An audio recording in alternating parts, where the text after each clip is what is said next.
क्यों हो गया मैसेज सर्विस पर वार? क्या आपके व्हाट्सएप पर है चीन की नजर? जो बंद हुआ 2 घंटे आपका व्हाट्सएप, अब पूरी सच्चाई आई सामने। क्या वाकई थी प्रॉब्लम सर्वर की या व्हाट्सएप बना किसी साजिश का शिकार? इंस्टेंट मैसेजिंग प्लेटफॉर्म व्हाट्सएप ने अचानक काम करना बंद कर दिया। ये सेवा लगभग 2 घंटे बंद रही। इससे लोग किसी को व्हाट्सएप पर मैसेज नहीं सेंड कर पा रहे थे, जिसकी वजह से करोड़ों लोग परेशान रहे।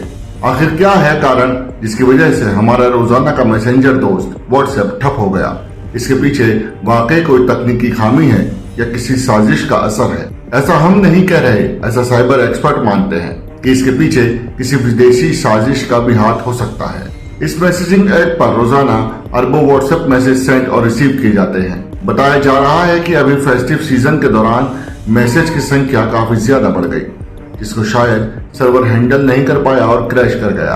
एक्सपर्ट मानते हैं कि ऐसा भी हो सकता है कि ये किसी दुश्मन देश जैसे पाकिस्तान या चीन की भी हरकत हो सकती है।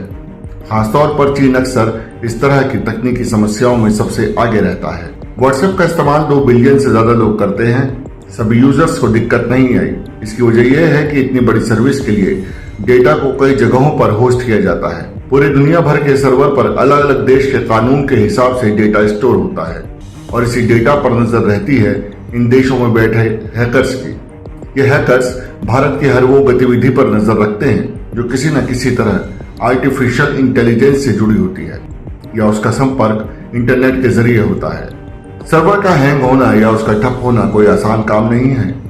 व्हाट्सएप की मदर कंपनी मेटा इसके लिए लगातार काम करती है और उसके हजारों तकनीशियन इस काम में लगे होते हैं, लेकिन इसमें जो डेटा स्टोर होता है वो पूरी तरह सुरक्षित नहीं माना जा सकता। इन डेटा में आपकी हर डिटेल छिपी होती है जिसका इस्तेमाल दुश्मन देश अपने फायदे के लिए कर सकता है, जैसा आपके नाम के दूसरे आईडी तैयार करना या फिर आपके आईडी से किसी और की पहचान बनाना।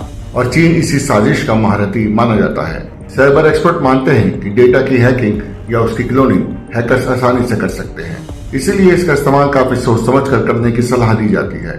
आपको बता दें कि इस तरह का बड़ा आउटेज पिछले साल अक्टूबर में हुआ था। मेटा के सभी एप्स इससे प्रभावित हुए थे। इसको लेकर माना जा रहा था कि कंपनी पर साइबर अटैक हुआ है, लेकिन बाद में मेटा ने साफ किया इस आउटेज की वजह इंटरनेट इंफ्रास्ट्रक्चर थी। डेटा सेंटर के बीच ट्रैफिक कोऑर्डिनेशन बिगड़ने से लोग फेसबुक, व्हाट्सएप को एक्सेस नहीं कर पा रहे थे। लगभग 5 घंटे के बाद इस सर्विस को रिस्टोर किया गया था। इस बार व्हाट्सएप सिर्फ भारत में नहीं बल्कि दुनिया के और देशों में भी रुका रहा। व्हाट्सएप केवल भारत ही नहीं बल्कि ब्रिटेन, सिंगापुर, इटली, तुर्की, साउथ अफ्रीका और दूसरे देशों में ठप रहा। भारत में इसकी सर्विस दोपहर में लगभग 2 घंटे के लिए ठप रही।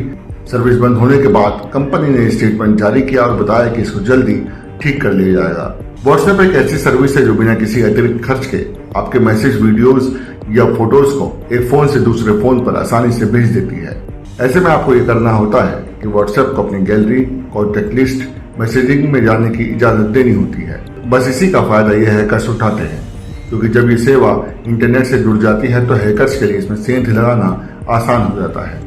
भारत में करीब 487 मिलियन यानी करीब 48.9 करोड़ लोग चैटिंग और मैसेजिंग के लिए व्हाट्सएप का इस्तेमाल करते हैं।